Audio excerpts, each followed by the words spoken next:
Olá pessoal do Sexto, tudo bem com vocês? Tudo tranquilo? Vamos lá, vamos para a nossa videoaula de hoje. E é um assunto que nós vamos levantar muitos questionamentos em mais algumas aulas, mas hoje nós vamos fazer essa introdução ao estudo do patrimônio cultural brasileiro.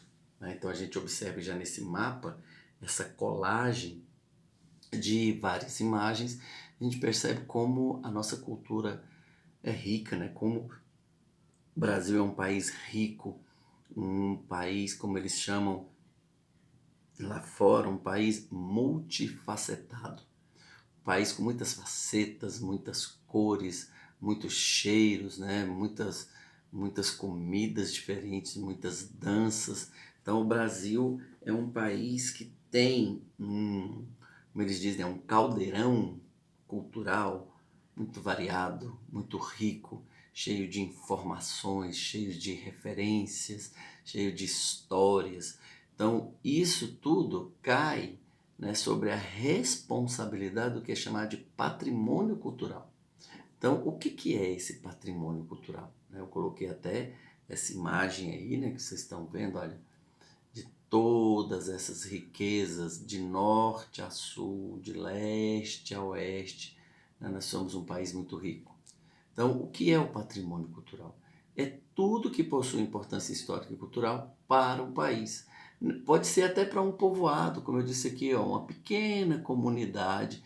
A gente pode encontrar ela aqui, ó, no interior do Pará, lá no meio da floresta amazônica, aqui no interior de Goiás, ou lá na fronteira do Rio Grande do Sul com o Uruguai. Não importa. Aonde tiver um povo, tiver uma comunidade, ali a riqueza cultural daquela região, daquele lugar, a importância histórica daquele lugar, nós vamos ver ainda aqui nesse vídeo, por exemplo, nós vamos falar aqui, ó, do Monte Pascoal, né, da Baía de Cabralha, aqui aonde os portugueses chegaram. Então, do ponto de vista histórico, essa região ela é muito rica e ela deve ser preservada, ela deve ser acompanhada. Então, quando a gente fala de patrimônio cultural, envolve todas as características. Pode ser arquitetura, Brasília, que tem uma arquitetura muito particular, ela faz parte, ela foi tombada também como patrimônio da humanidade por causa do conjunto arquitetônico. As cidades históricas do interior de Minas Gerais, Mariana, Sabará, Congonhas, né, Ouro Preto. E há também como característica do patrimônio histórico as festas regionais, né, os festejos regionais pelo Brasil afora, festas típicas, danças típicas, comidas típicas, as músicas. Então tem toda essa riqueza.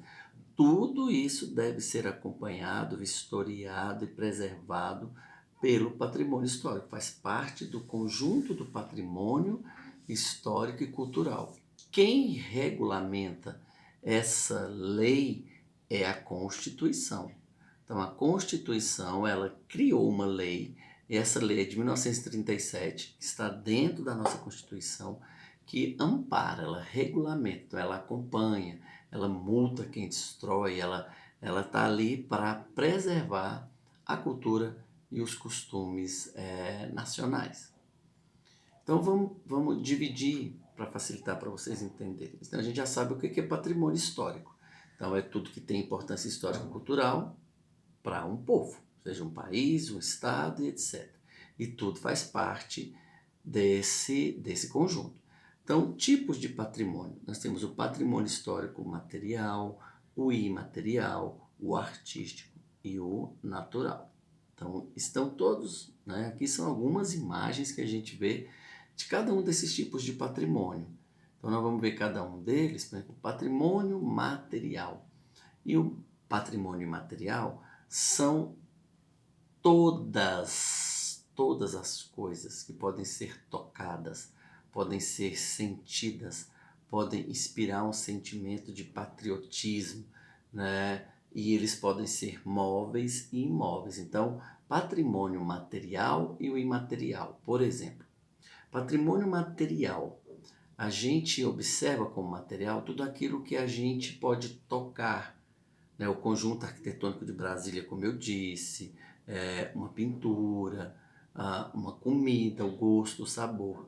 Agora, existem também aqueles que são imateriais, que a gente não toca, mas a gente sente. Por exemplo, quando a gente escuta uma música, quando a gente observa aqueles ritos das procissões, né, da religiosidade lá do Nordeste, tem a ver com esse sentimento que a gente tem por saber que aquilo ali faz representatividade de uma cultura. Por exemplo, a dança da capoeira, o ritmo da capoeira, né, os sons do berimbau, das palmas, aquilo tudo faz parte de um conjunto cultural, que a gente não pega nele, mas a gente sente, a gente consegue envolver com aquilo que está acontecendo ali. Diferente dos bens, né, quando a gente fala de patrimônio material, é aquilo que a gente pega, uma pintura, uma escultura, e a gente pode ter contato direto. Então, no conjunto dos bens materiais e imateriais, os bens móveis são documentos, pinturas e etc. São móveis, tá? Os imóveis, a gente não consegue mover ele, tirar ele dali e levar para outro lugar. Então, quando a gente fala de bens imóveis, são, por exemplo, as paisagens brasileiras, né? Os rios, as praias, que faz parte da cultura, da alegria do povo brasileiro, né? Um conjunto arquitetônico aqui, ó, como esse aqui do Pelourinho, lá em Salvador. A gente não consegue mover ele daqui para outro lugar. Ah, não gostamos mais do Pelourinho aqui nessa região, vamos levar para o outro lado da cidade. Impossível, isso não pode acontecer. Então, quando a gente começa a pensar nessa estrutura, a gente vai ver que existem esses conjuntos, né? Tanto os materiais, os imateriais, mas todos formam o mesmo conjunto, que são as formas de expressão. E essa forma de expressão do povo, ela é passada de forma oral. O que é forma oral? No diálogo, nas histórias, nas cantigas, nas ladainhas, tá? Em todo esse sentimento que ele é passado nas rodas de conversa, nas trocas de experiências. A pessoa não precisa ir lá encontrar num livro, num documento. Ele senta e escuta as histórias que são contadas pelas pessoas mais velhas, que lembram do tempo que era menino e passa toda aquela informação. E isso está relacionado a essa forma de se expressar, de passar de geração a geração. Isso a gente chama de construção da identidade do povo.